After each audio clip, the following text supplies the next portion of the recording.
Welcome back dear students.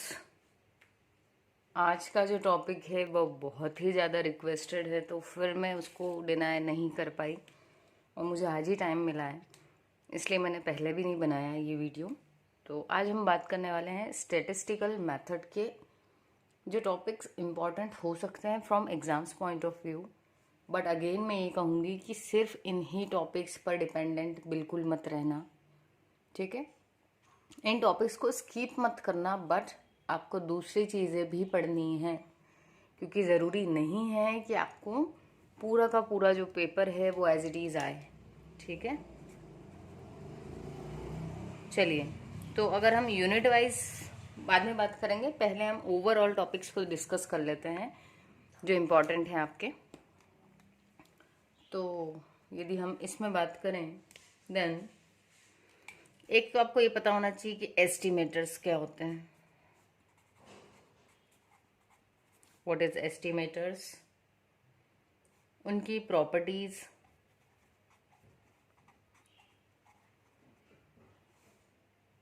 और एक आपका लाइक्लीहुड एस्टिमेटर है, उसके बारे में जानकारी होना चाहिए आपको।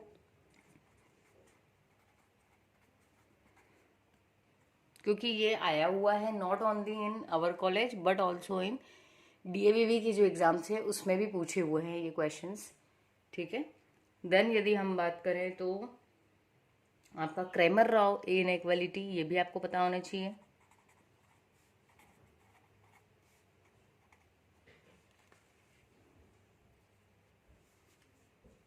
क्रैमर राव इनइक्वालिटी,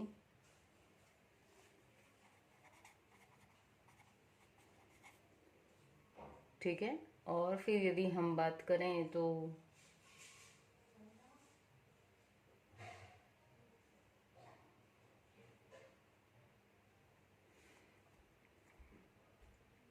नेक्स्ट आपको आ सकता है हाइपोथेसिस और उसके टाइप्स। इसके जितने भी टाइप्स हैं जो आपको पढ़ाए होंगे क्लास में, वो टाइप्स आपको पता होने चाहिए। एंड देन एरर के भी कुछ टाइप्स होते हैं, टाइप्स ऑफ एरर्स। क्लास में अगर आपको न्यूमेरिकल्स करवाए हैं तो उन न्यूमेरिकल्स को बहुत अच्छे से देख के जाना, ठीक है। क्योंकि कई बार ये चीज़ें होती है कि डेटा बदल जाता है, लेकिन जो क्वेश्चंस हम क्लास में करते हैं उनसे रिलेटेड चीज़ें एग्जाम्स में आ जाती है हमारे पास में, ठीक है। और यदि चैनल को सब्सक्राइब नहीं किया है तो अब तो बनता है कि आप चैनल को सब्सक्राइब भी करें और दूसरों से ज़रूर शेयर करें, ठीक है।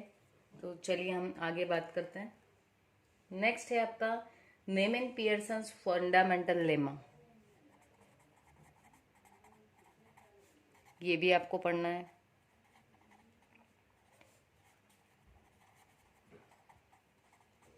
जितनी भी चीज़ें नाम से दी हुई हैं ये आ सकती हैं, इम्पॉर्टेंट हैं, ठीक है। और इसके बाद में है आपके पास सिलेबस पे आ जाते हैं अब हम। ये ओवरऑल टॉपिक्स थे। अब यदि हम सिलेबस में से देखें यूनिट वाइज, तो आपके पास में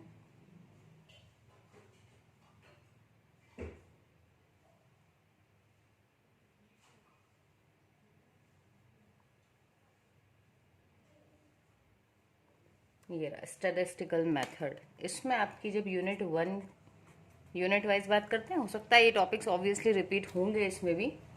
तो यूनिट 1 में यदि हम बात करें तो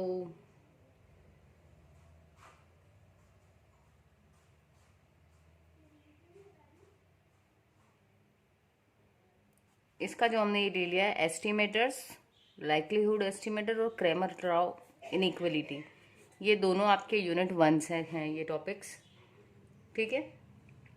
देखिए, इसमें आपको न्यूमेरिकल भी आ सकते हैं और थ्योरी भी आ सकती है, तो आपको डेफिनेशंस वगैरह पता होना चाहिए। यदि कोई ग्राफ बना के हम एक्सप्लेन कर पा रहे हैं किसी चीज़ को, तो उसको आप वैसे भी करिए, डेफिनेशन लिख दो, ग्राफ लिख दो, ठीक है। यदि कुछ स्टैंडर्ड वैल्यूज़ हैं तो आप वो वैल्यूज़ लिख दो। तो इन चीज़ों से अगेन हम ये कहेंगे कि ये एक सही तरीका हो जाएगा आपका आंसर लिखने का, ठीक है। तो एस्टिमेटर्स के सारे टाइप्स, तो ये हम यहाँ यूनिट 1 लिख देते हैं, तो ये दो आपके यूनिट 1 के हो गए, ठीक है। देन जो है आपकी सेकेंड यूनिट 2 में आपके पास में आ जाएगा एक तो आपका हाइपोथेसिस। इसके टाइप्स की हमने बात कर ही ली है कि आपको इसके टाइप्स भी पता होने चाहिए। एरर के टाइप्स, जो टाइप 1 और टाइप 2 की एरर हैं, ये इंपॉर्टेंट है, पहले भी पूछी जा चुकी हैं। ठीक है, टाइप 1 टाइप 2 एरर। और आपका नेमेन पियर्सन लिखा था क्या हमने? ये लिखा।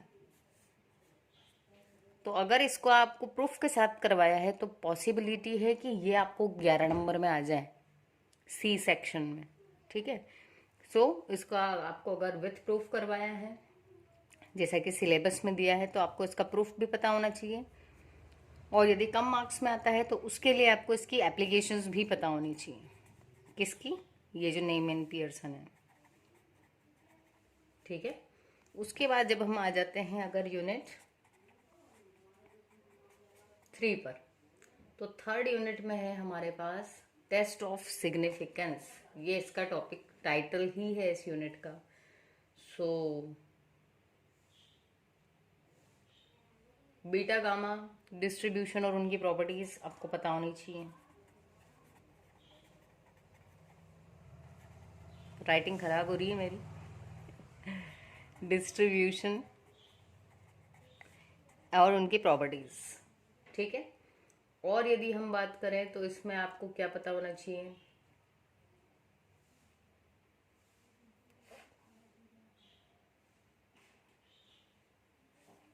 ये जो आपके काय स्क्वायर, चाय स्क्वायर जो भी बोलते हो आप, वो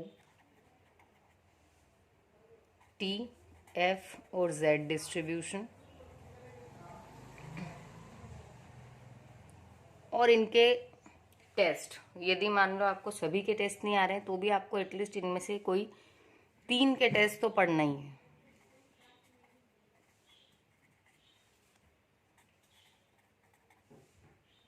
ठीक है, नेक्स्ट यदि हम देखें तो अब आ जाते हैं हम आपकी यूनिट 4 पर। सो यूनिट 4 जो है इसमें आपके पास में आ जाएगा sine test, median test, run test for randomness. तो ये तो यूनिट बहुत कम ही टॉपिक्स हैं इसमें। ठीक है, तो आपको ये तो करना ही है। साइन, मीडियन और रन टेस्ट आपको पता होना चाहिए। इन तीनों में से कुछ भी आ सकता है एग्जाम में आपको। हो सकता है कि वो न्यूमेरिकल दे दें, एक टेबल बना करके उसमें कुछ डेटा दे दें और बोल दें कि आपको इस पर मीडियन टेस्ट लगाना है। ठीक है, और रन टेस्ट फॉर रैंडमनेस, ये तो आपका पूरा टॉपिक है। ठीक है, ये पूरा टाइटल का आपके टॉपिक का नाम है, आपको ये वाले टेस्ट पढ़ने हैं। इसके बाद में जब हम बात करें, अच्छा कई बार ऐसे टॉपिक्स बताते टाइम ऐसा लगता है कि हम डॉक्टर का प्रिस्क्रिप्शन होता है कि ये तो आप ले ही लीजिएगा, उस तरीके से बात कर रहे हैं, इजंट इट? तो ये तो आपको पढ़ना ही है। इसका जो सेकेंड टॉपिक की यदि हम बात करें तो यहाँ पर फिर से नाम से यदि कोई चीज़ दी हुई है तो वो थोड़ी और ज़्यादा इम्पॉर्टेंट हो जाती है। विल्कोशॉन्स साइन रैंक, ये और पढ़ लेना। I think that must be sufficient. Last आ जाते हैं हम यूनिट 5 पे।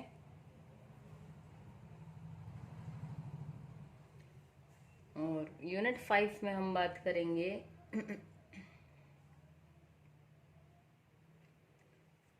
कि आपको क्या आना चाहिए इसमें। एक तो आपको पता होना चाहिए 1 और 2 है क्लासिफिकेशन दोनों।